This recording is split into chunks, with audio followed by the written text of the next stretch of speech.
Hello, welcome to the Brooklyn Knitfolk vlog. This is episode number 74. My name is Jaclyn. You can find me on Instagram and Ravelry as @Jaclyn Salem.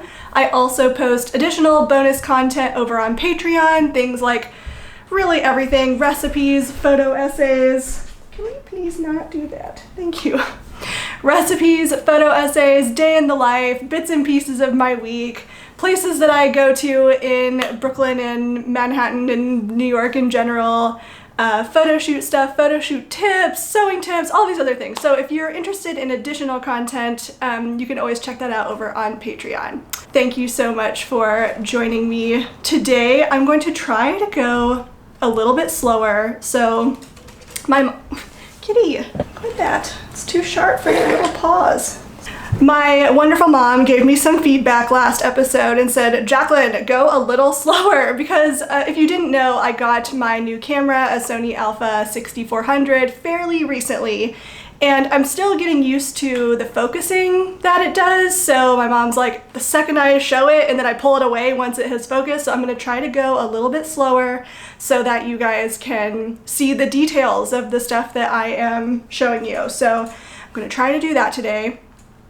I have a little bit of knitting. I'm going to show you my granny stripe crochet blanket because I just got it out for the first time this season. It's more of a warm or cool weather project, so I really only like to work on it when it's cool enough to have a blanket in my lap, and a finished sewing project and one that I just started. So that's what's going to be in today's episode, and I hope you enjoy. First of all, how are you guys doing? How are you holding up during the season of coronavirus? I know it's been getting a little bit cooler outside, which is, I'm sure, very exciting to many of you, as lots of us are knitters and love to be working on our projects when it is colder outside. So that's been nice. The weather has been so crisp the past few days. Jafar was trying to eat a little bit of plastic tape that was in the floor. I swear, if there's like a totally clean room and one plastic bag, he will find it like every other cat.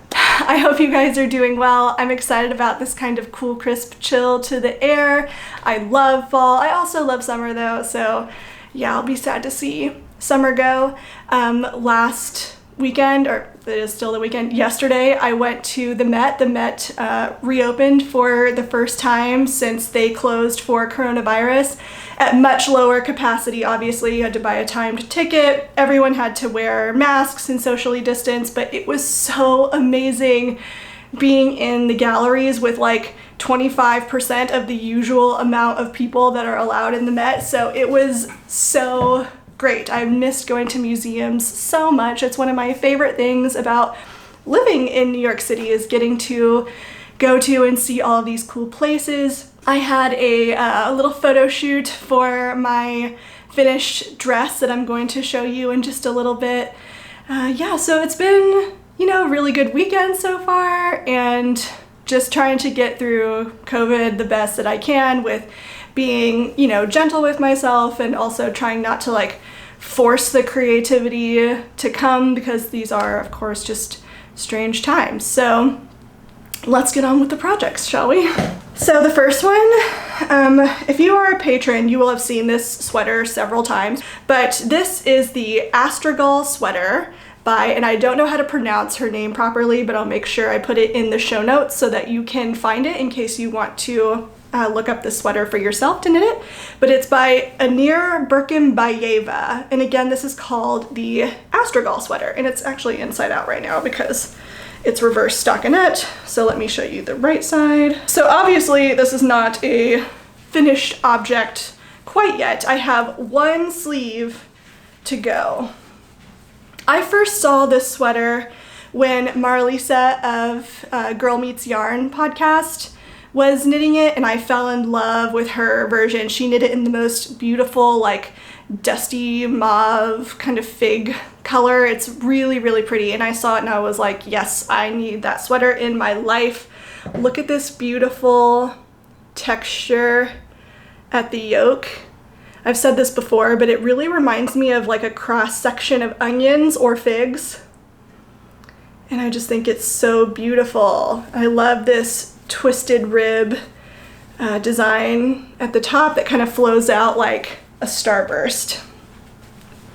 So, so beautiful. So for the yarn, I'm using Brooklyn Tweed Loft in the wool socks colorway. The pattern does call to be knit in DK weight yarn, but I've made this yarn substitution before because Loft is a much heavier fingering weight yarn. It works really well with my gauge for DK weight sweaters. And so I've used this before for the White Horse sweater by Caitlin Hunter. That pattern also calls for DK weight yarn, and so I knew that it would be a good substitution for me, and I have actually never knit a superwash sweater before. I just prefer, for garments, the texture of non-superwash yarn. I love superwash yarn though for socks and other fun things like shawls and stuff like that, but yeah. So I just love how this colorway is working up in this sweater. It's got this, like I said, beautiful design for the yoke. And then it calls to be knit purled all the way down the body, but honestly, who has got time for that? Not me. So I flipped it inside out and just reversed it and knit the reverse stockinette inside out so that I could knit the whole body instead of purling the whole body, which I think is what the White Horse sweater has you do too. That's also a reverse stockinette sweater. And then the hem is this really beautiful, it kind of uses this asymmetrical, hope you can see that, this asymmetrical rib that kind of creates these like valleys and peaks across the bottom. Really unique. I love that feature. I can't remember if the feature is supposed to be on the cuff or not, but I did not do it on the cuff. I just did a straight up 1x1 twisted rib right here.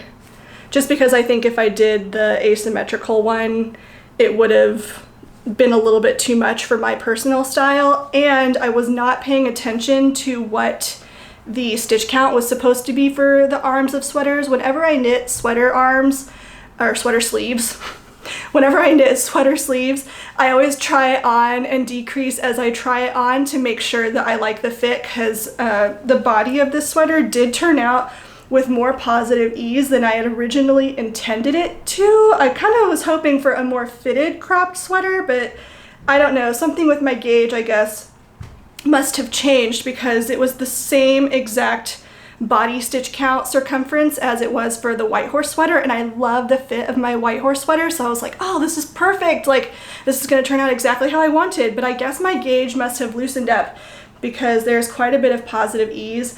So whenever I have a lot of positive ease on the body, I like to balance that out with the slightly more fitted sleeve, and I like more fitted sleeves in general. So I try on the sweater as I go to determine when I should decrease. And I just decreased along, I had the stitch marker for the beginning of the round on the underarm of the sleeve, and I would just decrease on either side of the stitch marker. So I didn't really take any notes as I was, well, not a lot. I took a few notes about how many I picked up and then what I decreased down to and knit for a while before I would decrease again, but I'll just do the same process for whenever I knit the second sleeve, just to try it on. And it's a 3/4 length sleeve, which is my favorite sleeve length because I just think it looks the most flattering on my body, and I just like that I can get a little air in. Like I've said in previous episodes, in New York City, there's, especially in the winter, the spaces are just very inconsistent with the temperatures, so you kind of have to dress in layers to be more practical. For like, the subways can be extremely hot, for example, in the summer or in the winter, because everybody is packed in together with coats. So it's nice to dress in layers to be able to like easily take things on and off so that you can be more comfortable in public spaces. Not that I'm going to be wearing, or not that I'm going to be on the subway very much probably this winter because of COVID, but it's just the most practical thing to knit for future. So I have a 3/4 length sleeve and then about an inch of the 1x1 twisted rib. Oh, I just love this texture on the top so much.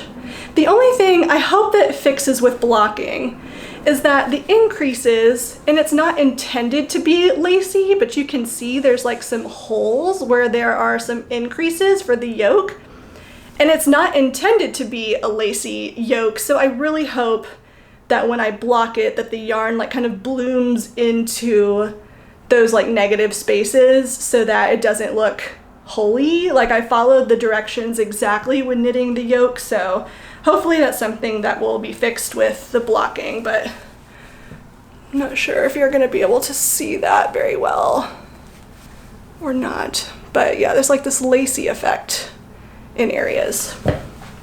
Oh well, I'm sure it will be fine. But yeah, I love this sweater so much. It's such a beautiful design. Thank you so much to Marilisa for introducing me to this beautiful sweater. And again, this is the Astragal sweater by Ainur Berkimbayeva, and I'm knitting it in Brooklyn Tweed Loft in the wool socks colorway. All of the show notes for every episode I always put down in the description box, so you can always find it there in case you want to come back for more information. I'm so excited that I only have one more sleeve left, because honestly, it's a little bit embarrassing. Not embarrassing. I've been a slow knitter this year, and I have been knitting that sweater for almost a year at this point. I think I cast it on in like December, I want to say, last year, and it's like I still have not finished it yet. It's ridiculous. It's not that I'm like slow in the actual action of knitting, I just have not been working on very much knitting this year, because I did a lot of my knitting on my lunch breaks at work and on the subway to and from work, so I just don't have that built-in knitting time like I used to, so I need to prioritize it more. Okay, so this project I haven't brought on to the podcast for quite some time because it is my crochet granny stripe blanket, a pattern by Attic24. I have a very detailed Ravelry project page dedicated to this project. How I select my yarns, the crochet hook I use, the brand that I use because I love the crochet hook, how I color manage the project, the tutorials I use to get started with crocheting this blanket. So literally anything and everything you could possibly want to know about this project is on my Ravelry project page. This is my granny stripe blanket. It's pretty big right now. It's definitely transitioned out of the scarf stage and it's into like lap blanket stage. I crocheted the width to be the width of my queen size bed. So it is quite wide and will be perfect for 2 people once it's done. It already keeps me warm as I'm working on it. I color manage my blanket, meaning I do not do magic yarn cakes because I like to control when and where I stop every individual color, and I tend to change colors at least 2 times per row, sometimes 3 times per row. And I use a color managing system that is mostly neutrals and pastel colors with pops of darker colors and pops of neon. And I love my blanket so much. It's such a fun project to work on. It's just color play at its finest. So I have so many mini skeins because I had the Sweet Sparrow Yarns advent calendar, the Stress Knits advent calendar for several years, and the Grenuico advent calendar, Knox Yarn advent calendar. I think the color management part of it is like the thing that is the most fun about this blanket project for me. I know for some people it's not, so you do the magic yarn cakes because it makes it a more mindless, easy crocheting project where you just don't have to pay too much attention to it, but I really like the color play. I'm a graphic designer as my profession, career, so color is like something I really love, so that's like part of the fun to me, which is why I don't do the magic yarn cakes. And if you are just getting started on a blanket or want to get started on a blanket, persevere through that first crochet chain and the second one after that. It is so much easier after those two. Those first 2 rows, like the foundation chain and the one right after it, are by far the hardest. And especially if you're doing like a really wide blanket like I do, you're going to be cursing yourself the entire time thinking, what did I get into? Why does everyone love this project so much? And you just have to get past those first 2 rows. After that, it's so much easier. And I absolutely love, could not recommend more, the Clover Amour crochet hooks. They have a really squishy handle, so they're like nice and like malleable and ergonomic in your hand. If you're trying to use like an all metal one, like a metal handled one or a wooden handled one that has like no give, you're not going to be able to work on it for long periods of time, or at least I couldn't, because it just like hurts my hands to use them. So that crochet Clover brand Amour, like love Amour hooks, the best. Like I said, all of this information is in that Ravelry project page, so if you want any more info, head over there. But I'm excited to get this project out and start working on it again. And that is it for my knitting yarn projects. I have another pair of socks that I'm working on right now, and also a market bag that I am crocheting, but I haven't made any progress on those, so I'll just wait to show you whenever I've made some progress on those. So now we're going to move along into sewing, and I have a very exciting finished object to share with you. Oh, I love this so much. This was but a wee sproutling dress when I started, and now it's all grown up and a full-on project, finished project. I love how it turned out so much. I used, of course, you guys are gonna be sick of me hearing about this pattern, but you know, in all honesty, I don't buy a ton of sewing patterns because unless it's, the only reason I would add something new to my sewing pattern collection is if it had a feature that I didn't already have in my pattern stash, because I pattern hack so much. And if you don't know what pattern hacking is, that's where you take different parts and pieces from different patterns and match them up together to create a look that you want, or if you like alter a pattern piece to get a look that you want. So if it doesn't already have a feature that I have in my stash, then I will buy it, but if it does, then there's just no need. So I use this pattern so much because it's just such a great fit style for me. In fact, I wore this dress today because this was the very first successful iteration of this project that I ever made. It was one of my really first truly successful sewing projects in general. Like I've mentioned in previous episodes, I've only been sewing garments for about 5 to 6 years. I've been sewing quilts since I was like 7 or 8, and sewing in general since I was 7 or 8, but just like hemming thrift store skirts, or you know, think like making curtains for my apartments, you know, stuff like that, but never like making garments fully from scratch. So I'm very new to sewing garments, and this was one of my very first successful projects, and this is McCalls M6955.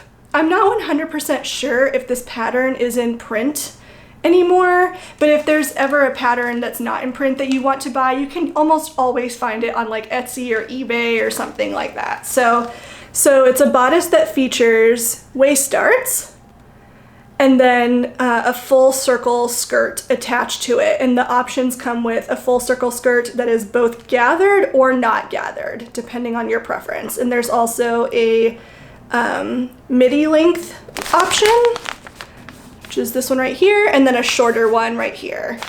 I use this pattern so much because it just really works well for my body. As you can see, the pattern is designed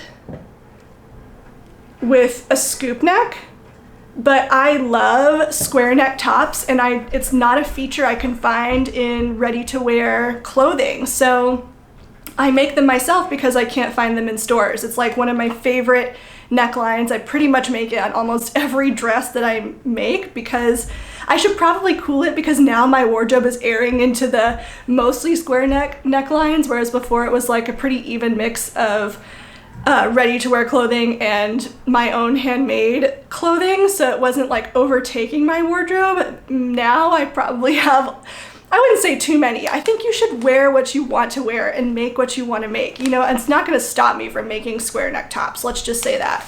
But I did alter the bodice pattern to be a square neck top because I just love it so much. And this is a Tencel twill fabric, which really kind of set me on a love for Tencel twill. In general, it's a great bottom weight fabric, and I got this from my friend Grace, who is Weezer Dreams. She made a pair of Megan Nielsen flint pants out of it and had some left over, so I wonderfully and gratefully took it off of her hands. So this is like one of my first successful dresses, and it happened to be McCalls M6955. Like I said, I altered the front, and then I didn't use the back bodice at all because my inspiration was to make this crisscross back top. So that's what I made. I have never made this pattern using any of the back bodices that it comes with. I've always self-drafted my own back bodices and then used the altered Pattern Hack square neck version for the front. So this was my first time using a pattern piece from McCalls M6955 for the back bodice. And I think I used View C, yep. I used View C, which is the high back neckline, because the front is a little bit lower cut. And when you have a low cut front, you need a higher cut back in order to keep it on your body, otherwise it will slip off of your shoulders. And it also works vice versa. So if you have a really low back top or dress, then you need a higher neckline in order to keep it on your body. So I had a higher neck back and of course cut my square neck top. And then instead of using the full circle skirt that comes with the pattern, I drafted my own half circle skirt using my body measurements in a YouTube video that I'll put in the description box below that shows you how to use your own body measurements to cut out a half circle skirt. Super, super simple if you want like a little bit more fullness at your hips, but without using all of the fabric that a full circle skirt would require. This literally takes half of the fabric and also half of the time to hem. So I'm really falling in love with half circle skirts because I think it gives me that fullness at my hips that I really like as a pear shape. It fits my body more flatteringly. So I like having that fullness at my hips, but it doesn't need quite as much fabric as the full circle skirt does. So that is like really, really helpful for me. And I'm glad that I tried out the half circle skirt because it's a game changer. Like I can totally like kick out my leg entirely and I would never hit like the edge of the skirt. So it's still got a lot of fullness to it. So the fabric was a little bit of a challenge to sew, I will say. This is textured Tencel viscose from Blackbird Fabrics. And I'll give you a close-up of this texture. Isn't it so pretty? Can you see that? It's such a great occasion fabric. Like this would be amazing for prom dresses, wedding dresses, fancy dresses of any kind that you want to make. This is a fantastic fabric for that. It just like drapes beautifully. The drape, as you can see, is like fluid, totally liquid drape. The reason it was a challenge to sew though is because it was great for cutting out. I will say that it has a lot of stability. It sticks to itself. So the cutting out process was like very, very easy. The tricky part was because it sticks to itself, it makes it a little bit more difficult to manage while you're actually sewing it. So it's like almost a suede-like texture on the outside, like not quite, but it has that kind of grippiness to it. That means that like when you're sewing two pieces together, you can't just like massage or move them around as easily. You have to like lift it up and then smooth it out as you're sewing it, if that makes any sense. So it's a little bit trickier in that regard because the fabric likes to stick to itself. Not like unmanageably so. Like if you really want to work with it, I say go for it just because the results are so worth it. But that was like kind of the challenge about sewing with this fabric. And this is their Blue Mist color. And I just love this like light blue. It's kind of a warmer light blue, which works better with my skin tone because I have a warmer skin tone, so warmer tones look better with my complexion. And it's like a sort of a warmer blue. So if you're like me and like a warmer tone, like warmer tones of fabrics or colors or makeup, you know, in general, this would be a great blue for you to dip your toes into like that pastel territory. Hi. This would be a great blue for you because of that. I don't know if they have it in stock right now, but Blackbird is usually really good about stocking like the same kinds of fabrics in the same colors. They'll eventually get it back in, is my guess, if they don't already have it. But they had other colors too, like a darker, like a slate blue, a white, and those are the other two that I know they had. But I have to kind of keep my eye out because I really liked this fabric, like I said, so I'm definitely going to be looking to buy this fabric again whenever I want to make more of an occasion style dress. So like I said, the bodice from McCalls, I added my half circle maxi length skirt, and then to kind of make it a little bit different, because if you follow me on Instagram, you will know that I was hell-bent on adding these really full, what are they called, like bishop sleeves to this dress. It was part of my inspiration that I got from Jamie Beck, my like total, what's the word that Kristen used the other day? She's like my mentor. That's it. Jamie Beck is like my mentor in a way because she just gives me so much inspiration in so many different ways, and I just love her style and aesthetic, and it's really just kind of been like a creative awakening to my creativity in general. But I was really wanting to add these full bishop sleeves to the dress, but when I added them, I couldn't get past a costumey effect with it because of like the maxi length of the dress, a square neck top, and then like the full sleeve. It was kind of giving me Ren Fair vibes, and like not in a cute way. I mean, it would be fine if I was like wearing it as a costume, but this is something I want to make more for everyday wear because I wear maxi dresses, you know, every day if I wanted to. And the full sleeves were just like, the full puff sleeves were not, it was too much for my personal style. I think a lot of people, like I had polls up and everything, like asking opinions because I was so undecided because it had this idea and this vision in my head for so long about the full sleeves.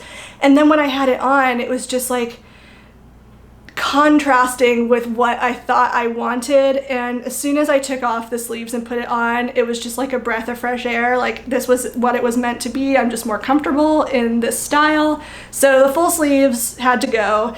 But I'm hoping that I will find an occasion to add full sleeves to like a different style garment, like maybe a top, where I could balance it out with like some skinny jeans or something like a little bit more modern with it so that it doesn't look so pirate or Ren Fair. So since I didn't do the sleeves, I kind of wanted to think of a way that I could make it a little bit more special. So I came up with this idea to add these detachable ties to it. And I think they turned out so cute. I'll insert some pictures of me wearing it because I did that photo shoot last weekend. And I really, really like how the ties just kind of add this little flair, special something extra. So yeah, the process of making this too was a dream because my friend Emily, she is or was a professional fitter, sewist, designer, like costume sewer for Broadway, and it was her job to do fitting and cutting. And so she came over for a craft afternoon not too long ago, and it happened to be when I was starting the process of fitting the dress. And it was such a dream having her, like, because she's such a professional at this, like pinning and like fitting it to me without having to like pinch it out on my own body and like try to figure it out, you know, because it's not easy to do that sort of thing on your own. And it was just such a seamless, smooth process having her do it for me. Like, what a treat. I will say also, that reminds me, I ended up having to add, let me take out the tie. I ended up having to add little extensions into the straps because it was, like I said, I've not used a back bodice with the front bodice before. Normally I end up making like straps, like tubes that I attach myself, and I can like make them as long or as short as I need them to be. So this is the first time I've ever used a back bodice with the front bodice, and it ended up like pulling it up too high.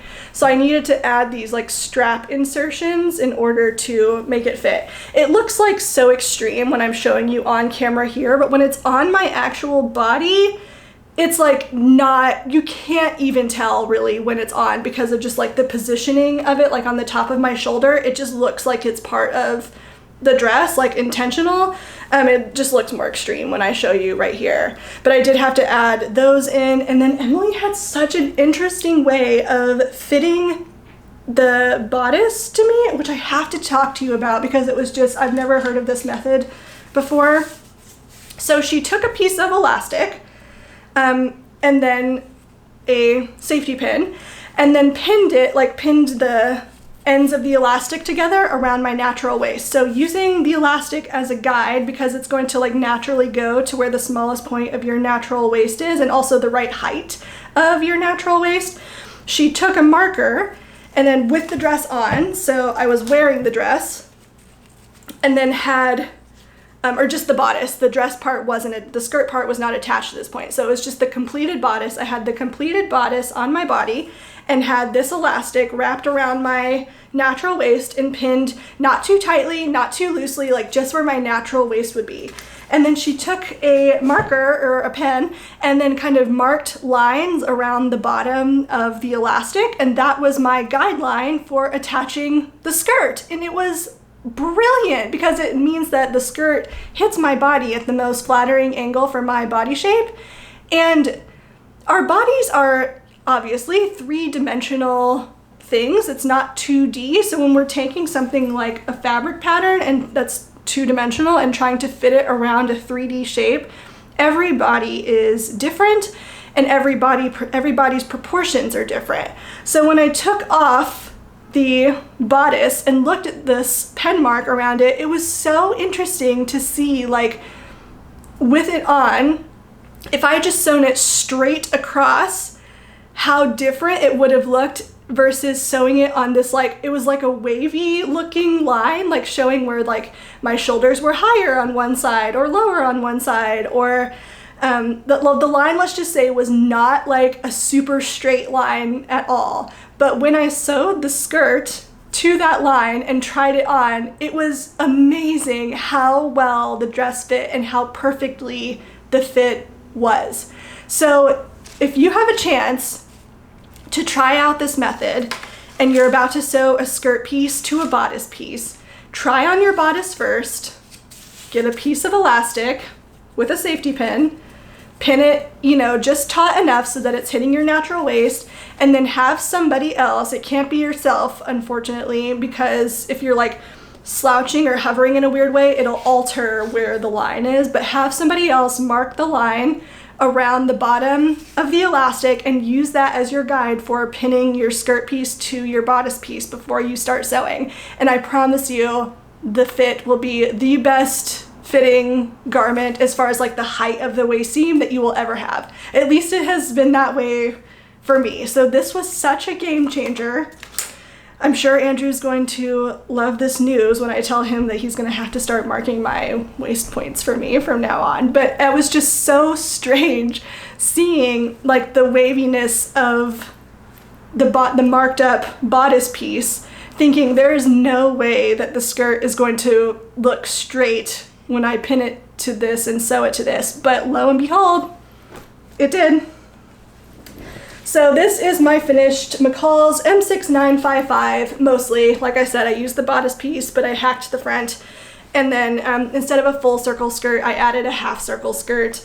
It was a great use of fabric. I used 4.5 yards, which was the perfect amount with the bishop sleeve. I wouldn't have needed that much if I was just doing it this way, but I ordered the fabric with that dress idea in mind. So it was perfect for a long sleeve maxi dress, the 4.5 yards.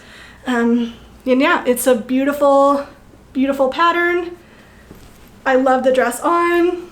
I love the texture of the fabric. Got my label in from Dutch Label Shop.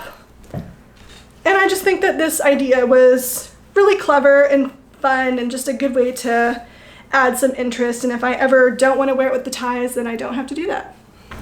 And just a quick note on photo shoots, something I really love about them, and I've just kind of started realizing as I've been taking or trying to take better photos of my projects and put them on Instagram, it's just been a really nice way to like stop, pause, and reflect on the stuff that I'm making and kind of like celebrate the end of the project, if you will. So often, and I'm sure many of you can relate, once I finish something, I'm like already have been thinking about what the next one is. And I'm not saying that makes me less intentional about my projects. I definitely agonize over every decision, like while I am sewing, like whether it be the fabric, the patterns, the, like, you know, all of that. So I don't really make things like willy-nilly per se, but I do kind of tend to move on to my next project quickly rather than kind of stopping and kind of celebrating the end of the make. And so I found that photography and taking these really cool like New York style photos of the dresses or the skirts or the sweaters or, you know, whatever it is, stopping and taking photos of it out in the wild has like really helped me kind of connect with the project and like celebrate this thing that I've made. So that's like one reason why I really like Instagram, is because it's been a nice way to like share that in a way. And so yeah, so I've really been enjoying the photo shoots of my projects lately. So the next thing I want to share with you is my new sewing work in progress, which is another Étoile dress. I'm not going to show you the actual pattern pieces that are cut out because the dress isn't finished yet, and I don't want the dress pattern pieces to like stretch out of shape by like holding it up and showing it, since that's not like a finished edge yet. But this is the fabric. It's this really beautiful red orange with white daisies and little black centers from Blackbird Fabrics. My favorite, you guys know I love them. And this is I want to say like a viscose crepe, I want to say. Mika is laying on the tag right now and I don't want to disturb her, so I'll make sure that all of the fabric info about the fabric type is in the description box below. But I do know it's from Blackbird Fabrics and I know it is a crepe blend. I'm not sure if you're going to really be able to tell that it's a crepe. Maybe if I hold it out to the side light so you can see the texture a little bit more. But yes, another very fluid drape fabric. Not an easy one to work with because the drape is so fluid. And there's also a good deal of, not stretch, but like it moves around on you a lot, like silk. It reminds me of silk, honestly, in the process of cutting it out. Not an easy fabric to work with, I will say, but I think it's so cute. This print is definitely very graphic for my personal style. I love red fabrics, or just like reds in general, but just like the black and the white and like the high contrast and the bold print is like very different for me. So I had to pick out something that was kind of a fun, flirty, short dress in order to balance the graphic boldness of the print. And I've been wanting to make another Étoile dress by French Poetry Patterns for a while now, but I haven't yet, so this is the time. I've used this pattern quite a bit to hack other dresses, and I've also just made it once straight up. I think I've used this pattern like, I want to say like 4 times now. So I brought my other dress in here to kind of show you what it looks like. It's a short button-up dress, V-neck, and it has this kind of gathered sleeve at the top, and then the design of the pattern has these ties on the sleeves, but I left it off of this one, and I'm also going to leave the ties off of this version too. It's not that I don't like them, they're okay, it's just that they take a lot of fabric because they are cut on the bias, these long strips, and I'm sure I could just cut it with straight and it would be fine. It's like not a big deal, but it's the difference between being able to get another garment out of this fabric, because I'd have enough left over if I didn't do the ties, or not being able to. So I'm choosing to get probably a top, like an Ogden cami or something like that, out of what's left over. of this rather than cutting the ties. The ties are just like not enough of a feature that I like need to have them. I'm sure it's like they're super cute and I'm sure a lot of people will be really drawn to them, but I don't mind it without the ties and feel like it makes it like more everyday wear without anyway, so I just skip the ties. And instead of finishing it by like bias binding it, I suppose, sort of with the tie fabric, I just like serge the edge and then stitch it down, which is what I did here, and it's been working out great. This is a really quick sew as well. I'm already halfway through the construction of this version of it. Simple pattern, easy to follow. The longest part is making all those buttonholes and hand sewing all of these buttons, because I do believe it calls for like 9 buttons or something like that, so it's quite a bit of buttons.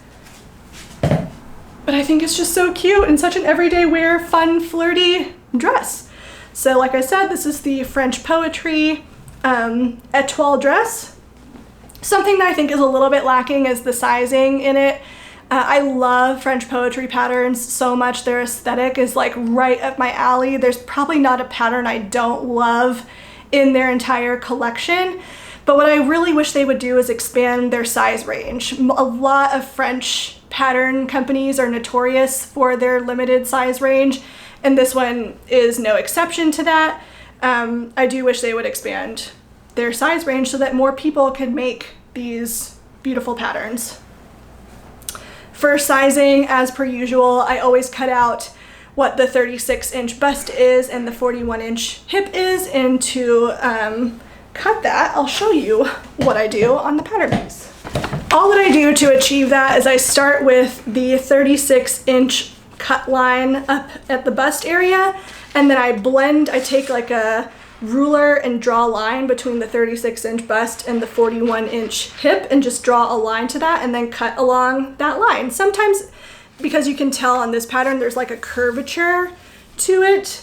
So I try to maintain as much of the qualities of the pattern as I can whenever I'm blending between sizes like that. So I try to like I think I use like my hip curve ruler to draw like a more curved line between the sizes to kind of like maintain the original design of the pattern piece, and that pretty much always does the trick for me. So if you're like me and need to blend between sizes, whether you're of a triangle shape or a pear shape or an hourglass or whatever, you can just mark the both opposite ends that you need and take a ruler and grade between the sizes, and it's as simple as that. Things like full bust adjustments or small bust adjustments are a little bit trickier. Luckily, I happen to fall usually kind of in like the average, whatever that means, but average bust sizing for patterns, so I don't really have to make those adjustments, but there are lots of tutorials online if you are somebody that needs to do a full bust adjustment or a small bust adjustment. But yeah, so this is, like I said, the French Poetry Étoile dress pattern, one that I really love. I've made it like 3 or 4 times, and I really just wanted to make another version of it, just straight up, no changes except for this no sleeve ties. And I'm using this crepe fabric from Blackbird Fabrics, which is a challenge to sew. Like I said, it works like silk in its drapiness and wanting to like shift on you as you are cutting or sewing it.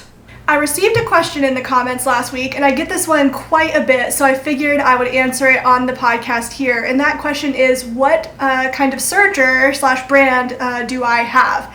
And do I like it? The answer is yes, I love it, and it is a Brother 1034D lock. I am not 100% sure if I'm like making this up or if somebody did tell me this, but I feel like I have heard that it is the serger that they use at FIT, the Fashion Institute of Technology. So if it is good enough for them, it's good enough for me. And yes, I love it. It has its quirks, like I'm sure any machine does when you first start learning how to use it. And it can seem like a little bit intimidating at first, but just like with anything, start slow, use scraps, get used to the idea of threading it and rethreading it. And that's one thing I really love about the Brother, is that it has little diagrams for how to thread each of the cones like printed on the machine itself. So it's really, really easy to thread it without having to like use the manual or dig up a YouTube video or something like that. So the Brother 1034D lock, and yes, I love it. The very last thing I'm going to show you on today's episode is a fabric order that I received from, you guessed it, Blackbird Fabrics. So I've been saying for ages now that I want to make another cami skirt. This skirt, my God, I made it a year ago now, and it is by far one of my most worn pieces. I wear it at least once a week, sometimes 2 or 3 times a week. It is time to make another, and I've been saying it for ages and not doing it. So I told myself, hold me accountable. I told you guys, hold me accountable. If I do not make steps this month to making another one of these, call me out on it. It's happening. So I made my first one out of a terracotta tencel twill. Like I said, I really love tencel twill for bottom weight fabric or bottom weight patterns. So I really wanted to make another one out of tencel twill, but this time one in a darker color, and I was aiming for a forest green because I felt like that would go with a lot of things in my wardrobe. So I could wear it with like black tops or white tops, cream tops, colored tops, florals. It would just go with a lot of things in my wardrobe, the forest green. And I found this beautiful 6-ounce tencel twill in the Midnight Spruce color from Blackbird Fabrics. It is very similar to this fabric right here, if not potentially the same. It's like, because I know this is tencel twill, I don't think these are from the same manufacturer, because this one is definitely a little bit heavier than this one is, but the color is so similar, and I'm fine with having 2 of the same color thing. I mean, like I said, I wear this constantly, and I made this like 3 years ago now, and I still wear this all the time. So this will just fit in seamlessly in my wardrobe. And it's this beautiful kind of dark blue-green fabric. I love it. It's so, so soft and smooth. That great twill weave. And this is gonna be another cami skirt. So I'm gonna make this as soon as I finish my French poetry Etoile dress, because like I said, I've been needing this for a long time, and now is the time. I'm going to make another cami skirt. The cami skirt, by the way, is a free pattern designed by the Hemming. It's another one of those use your body measurements to cut rectangles, essentially. Like the whole pattern, I think, is like 3 pattern pieces that are just 3 different size rectangles. So simple. One of my friends from college, her name is Sarah, I don't know if she watches this or not, but I think she kind of got into sewing while watching some of my stories on my Instagram, and she made the cami skirt as an kind of like entry into sewing. I think she already knew how to do some basic sewing, but she made the cami skirt, and hers turned out amazing. So if you're looking for a really simple pattern, this is a good one. It's an elastic waist. It has some shirring on it, which I didn't know was called shirring at the time that I did it, but it's also very simple. You don't need any special tools, nothing like that. So highly recommend the cami skirt by the Hemming if you're looking for an intro project, and super, super simple. Love this fabric so much. Yes, so I'm very excited to have another cami skirt in my life. And then I have a challenge, shall we say, a call for help for you guys. So there's this pattern, well, it's not a pattern actually, there's this dress from this company called Doen that I have fallen in love with, but I don't have a bodice pattern in my pattern stash, and I don't really know how to design that pattern piece myself. So I'm gonna pop a photo up on the screen. Don't worry about the skirt part, just worry about the bodice part for me. If you are familiar with or know of a pattern that I could use to get like that gathered whatever is happening at the top bodice piece, could you please let me know in the comments below, or send me a message on Instagram, whatever you need to do to get in touch with me. I'm like always available. But if you have a pattern idea that will work for that, I have scoured Vogue, McCalls, Butterick, Simplicity, I think, and I am just not successful in finding a pattern that I could use to kind of recreate this dress. And I have a really beautiful applique, like it's like a white lace that has these like applique flowers all over it. It's so pretty, and I'm dying to make this dress using that fabric. And if you have any suggestions for me, could you please leave them in the comments below, because I've just like searched high and low and cannot find anything, but there might be something I'm missing, or maybe you guys have a tutorial you could link me to draft my own pattern. I'm open to any of your suggestions and ideas, because I'm dying to make that as well, but don't really have like the knowledge or resources to make it yet. So that is it for this episode. Thank you so much for watching. If you could please give the video a thumbs up below if you liked it. It helps other people find the video and it recommends it in YouTube's algorithm. If you want to see more videos like this, you can subscribe. I try to post a video every 2 weeks or so. And if you want bonus content, New York stuff and recipes and photos, day in the life, all that, you can subscribe over on Patreon. I have several tiers available to suit every budget. So thank you so much for watching, and I will see you in the next video. Bye.